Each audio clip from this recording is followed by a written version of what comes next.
My name is Olivia, and I'm a corporate attorney practicing in the state of California. Though I've been in this profession for nearly a decade, there's one part of my life I've always kept hidden: my marriage, slowly crumbling behind closed doors. My husband, Mason, is the owner of a fast-growing real estate company. To outsiders, he's the picture of success, charismatic, polished, and the kind of man many women would envy me for marrying. But behind that flawless mask hid a bitter truth: contempt, betrayal, and an ego too inflated to ever acknowledge the worth of the woman beside him. We fell in love like any other couple, romantic, passionate, full of promises.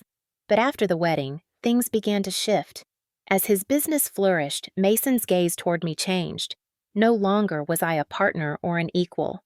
In his eyes, I became a shadow, just a lawyer, one who made less money, one who wasn't enough. Still, I tried to make things work. I sacrificed my personal time to manage the household, cook, organize events, all while keeping up with my demanding caseload. I believed that if I gave enough, Mason would eventually see me, appreciate me. I was wrong. One day, during yet another one of his so-called business trips, I felt something shift inside me. Not just intuition, there were signs. His cold distance, his evasion, the smell of unfamiliar perfume lingering on his shirts. I found his old laptop, the one he thought was long forgotten, and there it was, a secret Facebook account. The messages, the photos, the vacation plans. Mason was having an affair with a younger, stunning woman, the type of woman he had recently compared me to, saying I had let myself go and wasn't exciting anymore. I printed out everything I found and waited for him to come home. That night, when Mason stepped through the door, I calmly placed the stack of papers on the table. "Do you want to explain this?" I asked. He looked at the documents with zero remorse, then shrugged like it was no big deal. "Olivia," he said coldly, "you just don't interest me anymore. You're always busy with your stupid cases. I need someone who excites me, someone I'm proud to be seen with." I had expected pain, maybe even tears. But what came over me instead was clarity, a calmness that surprised even me. "So, are you saying you want a divorce?" I asked quietly. "I already hired a lawyer," Mason replied, "and I want you out of the house before I get back. I don't want to see your face anymore." I looked him straight in the eyes. In that moment, something inside me shifted.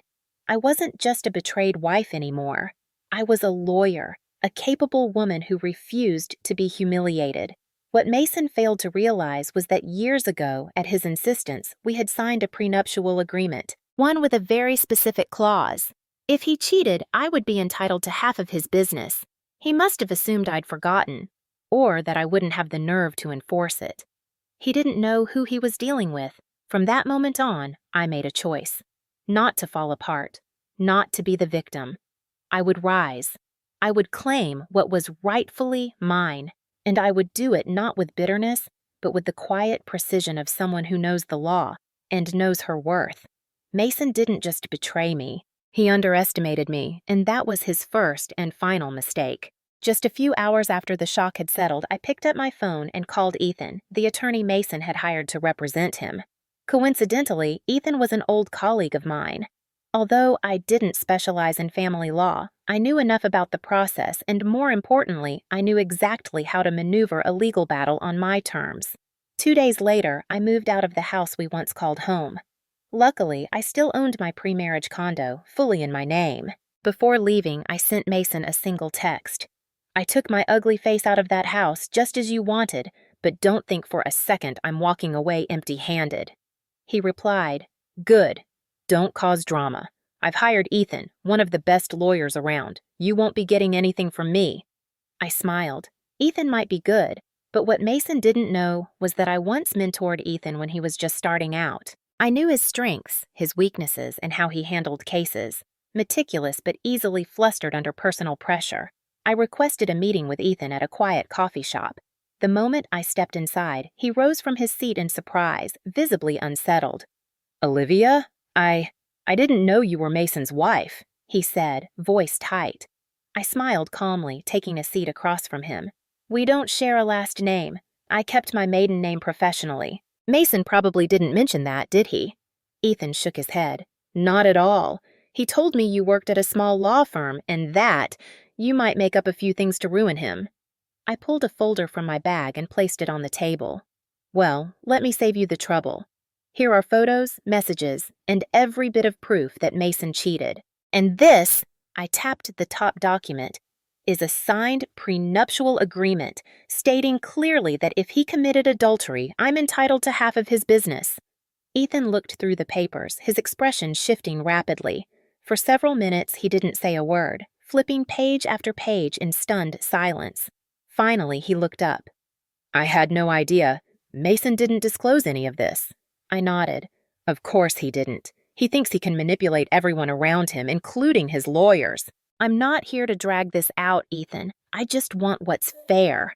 If Mason wants a quick and quiet divorce, I'm willing to cooperate, but I won't walk away from what's legally mine. Ethan sighed deeply. I'll need to speak with Mason again. Honestly, I'm not sure I still want to represent him. I didn't respond. I just extended my hand, shook his, and left him sitting there with the truth laid bare. The very next day, Mason called me, despite the clear instruction that we communicate only through our lawyers. His voice was laced with frustration. What the hell did you say to Ethan? Oh, Mason, I replied sweetly. So now you want to talk to the ugly face you kicked out? Cut it out. Ethan dropped me. You sabotaged this. I didn't sabotage anything, I said calmly.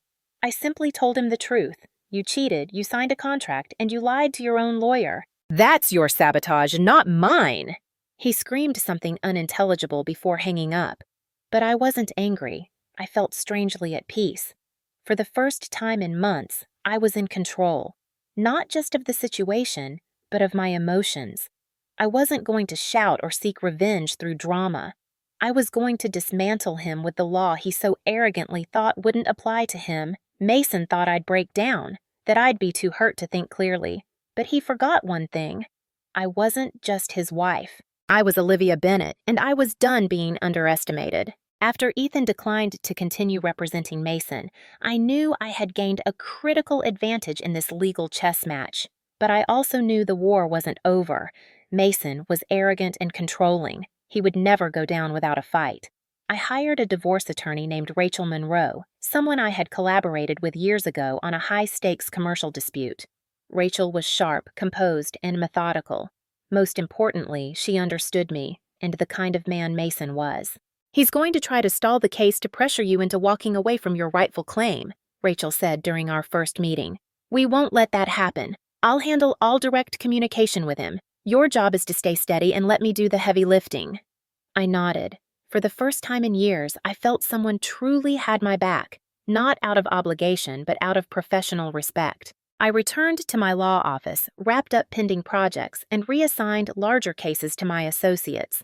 I wasn't stepping away from my career, but I needed space to handle my personal matters. That said, I refused to let this divorce consume me. Work had always been my anchor, and it still was. Meanwhile, Mason was scrambling to find a new attorney. What he didn't realize was this. In this city, my name carried weight. I'd never chased fame, but within legal circles, my competence and tenacity were well known. As word spread that Mason was fighting me in court, some attorneys flat out declined to represent him. Others quoted astronomical fees, knowing they were likely stepping into a battle they'd lose.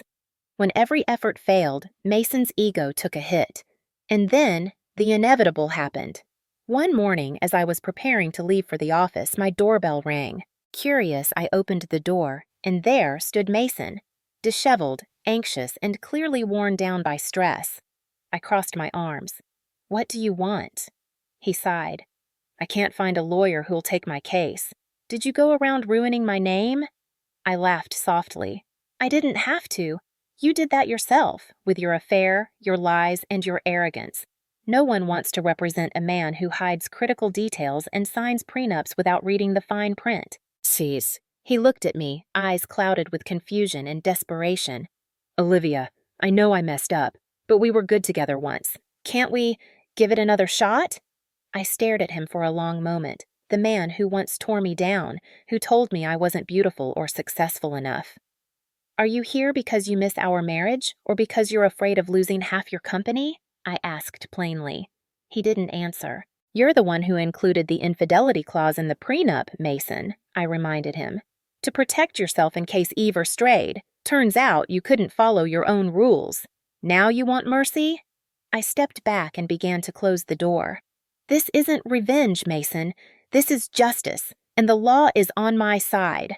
I shut the door, leaving him alone on the porch in the early morning chill. I wasn't angry anymore. I wasn't sad either. I just felt free. For the first time in months, maybe even years, I wasn't the passive participant in my own life. Mason had come to me thinking he could plead his way out of consequences. But I wasn't that woman anymore. I had a voice. I had power, and this time, I wasn't afraid to use them. No screaming, no bitterness, just facts, just truth, and a woman reclaiming her dignity one quiet decision at a time.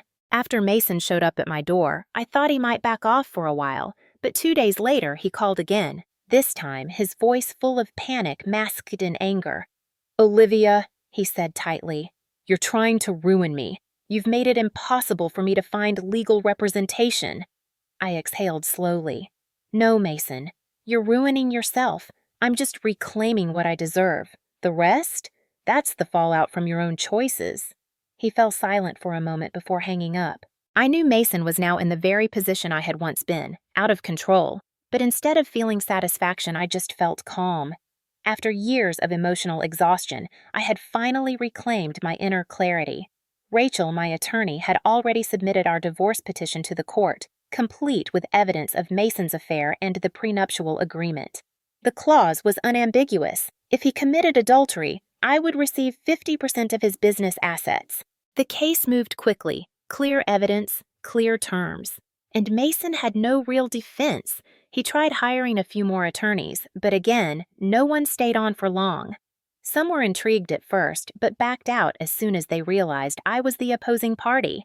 I hadn't cultivated a fearsome reputation in the legal community intentionally, but my record spoke for itself. I was competent, methodical, and above all, unshakably fair. Word of the divorce leaked into local business circles. Investors began expressing concern about Mason's leadership. His company's stock took a modest hit. Rumors started to circulate internally. If Olivia really gets 50% of the shares, who's really in charge? While Mason scrambled to contain the damage, I carried on with my life. I continued working. I made my morning coffee. I met deadlines, but more importantly, I felt lighter than I had in years. One afternoon, Mason showed up at my firm's office without an appointment. He sat in the reception area like any other visitor, looking nothing like the confident man he once was. Rachel messaged me discreetly. "Mason's here. I can turn him away." "No," I replied. "I'll handle it." I stepped into the lobby and found him sitting stiffly, clutching a folder. He stood up the moment he saw me. "Olivia, I'm sorry." I didn't respond, simply folded my arms and waited. "I've made a mess of everything. You were right. That woman I left you for, she's gone. As soon as she found out I wasn't as wealthy as before, she disappeared. You didn't destroy me, Olivia. You just stood back while I did it myself." I remained quiet, letting him speak. "I've been thinking, maybe we could try again? Fix what we had?" I let out a soft, almost sorrowful laugh. "Mason, do you miss me? Or do you miss control over your company?" He said nothing. "You know," I continued, "you were the one who added that clause in the prenup about splitting the business if either of us cheated. You thought I'd be the one to fail you, but in the end, it was you who crossed the line." I pulled out a second folder, one Rachel and I had prepared. It was a formal offer for me to sell my shares to a reputable investment firm, if I chose to. "I'm not here to hurt you," I said calmly, "but I'm done being part of anything that revolves around your ego. I'll keep the shares for now or I'll sell them. Either way, I'm out of your orbit for good." His eyes filled with something close to desperation. "So that's it? You're cutting me out completely?" I nodded. "Not out of hate, out of self-respect. I don't need you, Mason. Not your company, not your guilt, not your apology." I walked away, leaving him standing in the hallway, stunned and speechless. And for the first time in a very long time, I didn't look back. I didn't need revenge. I just needed closure. And the greatest revenge was this: living well, without needing anything from the person who once believed I was nothing. Life after confronting Mason wasn't easy. The sleepless nights still came, and memories of our past life would creep in uninvited. But instead of letting them drown me, I turned them into fuel. I refused to let grief take the wheel again. I had lived too long under the weight of a dying marriage. The divorce had entered its final stages. Mason, after flailing about, was now forced to sign the property division agreement. With clear evidence of adultery and the ironclad prenuptial agreement, he had no way out. Rachel helped me negotiate a clause that allowed Mason to buy back my business shares if he could gather the funds within 2 years. If not, I had full rights to retain or sell them as I pleased. When Mason finally signed, he didn't meet my eyes. I didn't look for satisfaction in his face either. I wasn't there to crush him. I was there to close the door on something that had already ended a long time ago. I walked out of the courthouse that day a different woman, not the ex-wife, not the betrayed spouse. I was Olivia Bennett, free and in control. Right after the divorce was finalized, I gave myself something I hadn't allowed in nearly a decade: rest. I took a 1-week trip to Oregon's coast and rented a small cabin nestled on a cliff. I turned off my phone, silenced my inbox, and let the world spin without me for a while. Each morning, I walked along the beach, letting the wind clear my head. Each afternoon, I read, wrote in my journal, or listened to old jazz records. There was no one asking about Mason, no whispers of divorce, just me and the quiet. And in that quiet, I began to rediscover who I was. Not as someone's wife, not as a litigator or a woman trying to make it work, but as Olivia, the woman who once dreamed of writing legal books, of teaching, of mentoring young attorneys. When I returned home, I felt different, lighter, clearer. I leased a small private office separate from my old firm. I stopped taking on every case and began focusing on legal education. I launched an online course titled Know Your Rights: Contracts, Marriage, and Self-Protection. To my surprise, the course gained traction fast. Women from across the state signed up. They weren't just interested in the law. They were looking for empowerment, for clarity, for the kind of voice I had once lost and now reclaimed. One message in particular broke me open. Dear Olivia, I used to believe I was just a wife stuck in a system I couldn't escape. But after hearing your course, I filed for divorce. I'm not richer now, but I'm freer. Thank you for teaching me that walking away isn't failure, it's self-respect. I cried reading that. All the tears I'd held back in court, in silence, alone, they finally came, but this time for a different reason, because it finally made sense. The betrayal, the collapse, the pain, it had led me here, to something bigger than revenge, to something honest and good.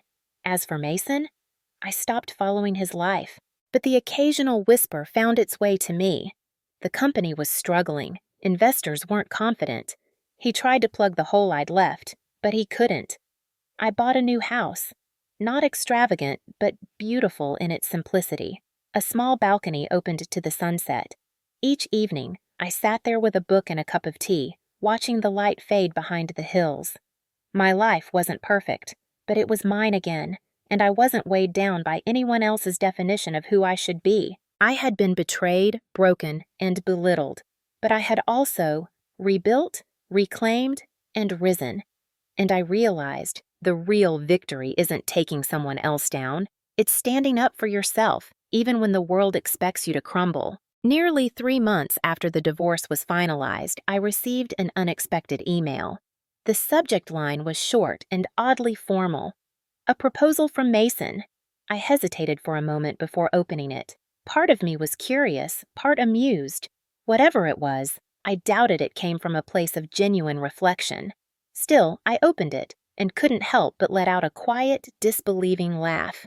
Olivia, I know things between us can't go back to the way they were. I admit I made mistakes, and I understand why you took the actions you did. That said, I'm struggling to keep the company afloat. You still hold 50% of the shares, and I believe a reunion could benefit both of us, not just in business, but perhaps as a second chance for our marriage. You are the only woman who ever truly challenged me, and I miss that. Please consider it. I didn't reply. Not right away. Instead, I printed the email and placed it on my desk, just to look at it, to remind myself how far I'd come. That evening, after a long pause, I decided to meet him, not to entertain the idea, but to give one final, clean goodbye. We met at an old cafe downtown, the same one where we had our first date years ago. When I walked in, Mason was already there, looking anxious, older than I remembered, and dressed more conservatively than usual. The confident swagger he once wore like cologne was gone. "Thank you for meeting me," he said quietly. I nodded, offering no smile. "I know I've caused you pain," he began, wringing his hands. "And now that I see you thriving, independent, respected, I realize just how badly I messed up." I didn't interrupt. I let him talk. "She left me, you know," he continued, eyes lowering. "The woman I left you for. She ran the moment she realized I wasn't as rich as I used to be. And you didn't have to do anything. You just moved on, and that hurt more than anything." Still, I said nothing. "I've been thinking, maybe we could try again," he offered, voice hopeful. "We were good once. Maybe we can be good again." I let out a soft chuckle, not out of joy, but disbelief. "Mason, do you want me back? Or do you want your company back?" His face dropped. He didn't answer. "You're the one who wrote that prenup, remember?" I continued. "You made the clause about infidelity. You thought it would protect you from me, but you were the one who couldn't stay faithful." I pulled out a folder from my bag and slid it across the table. It contained a sale agreement I had prepared, an offer from a well-established investor to purchase my 50% stake in the company. "I don't want to be part of your company anymore," I said calmly. "But I'll sell my shares to someone who actually knows what they're doing, someone who values professionalism over pride." His face paled. "You're cutting me out completely?" "Yes," I replied. "Not out of vengeance, out of peace. I don't need you. I don't need your regrets. I don't even need your apology." He stared at me like he was still trying to find the version of me who used to apologize first. But that version was long gone. I stood up and placed a hand gently on his shoulder, one final gesture of closure. "I hope one day you learn how to build without breaking others," I said softly. "Goodbye, Mason." And just like that, I walked out of the cafe, this time the one leaving, and leaving on my own terms. There were no tears, no drama, just a quiet exit and the sound of heels clicking against the floor, marking the final steps away from a life I had outgrown. After that final meeting with Mason, I went home with a feeling I hadn't experienced in years. Pure relief. No pain, no anger, just a soft, steady quietness, the kind that comes when you finally close a door that should have been shut long ago. The share transfer went through swiftly. The investment firm I'd negotiated with took over my 50% ownership in Mason's company. The deal brought in more than enough for me to start a completely new life, free from financial worry, free from shadows. I bought a house in Napa Valley, nothing extravagant but warm and full of light, a garden with lavender, a reading nook with a view of the hills, and a kitchen where I could bake bread and listen to jazz in the evenings. No one raised their voice. No one dismissed my worth. It was my space, filled with my peace. I started teaching part-time at a local center, basic legal rights for women, single moms, women preparing for divorce, young girls curious about protecting their future. They didn't just come to learn law. They came to find strength. They came because they saw something in me that maybe they hadn't yet found in themselves. One woman hugged me after class and whispered, "I thought walking away made me weak, but you showed me it's where strength begins." And I smiled, not because I felt powerful, but because I finally felt whole. At night, I'd sip tea on the balcony and watch the sunset bleed into the hills. I no longer obsessed over the past. I no longer wondered if Mason regretted what he'd done. I didn't care if he missed me. That chapter was over. But still, the occasional rumor reached me. Mason's company had plateaued. Investors were restless. He had trouble filling the gap I'd left. Not just in shares, but in stability, in strategy, in trust. He tried reaching out once or twice again after the sale, but I didn't respond. Not out of spite, but because I wasn't that woman anymore. I wasn't someone waiting to be chosen. I wasn't someone who needed closure from the one who hurt her. I had built my own.